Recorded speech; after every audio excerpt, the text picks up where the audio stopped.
Олег из отпуска вернулся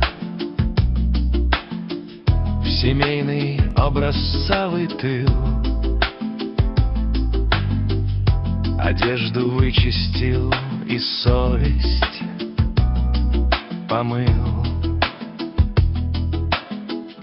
Олег, вздохнув, простил измену, мол, что не сделаешь, любя. Кто я такой судить, чтоб строго себя? Олег внимательно читает, табличку «не вставляй» убьет, и после длительных раздумий сует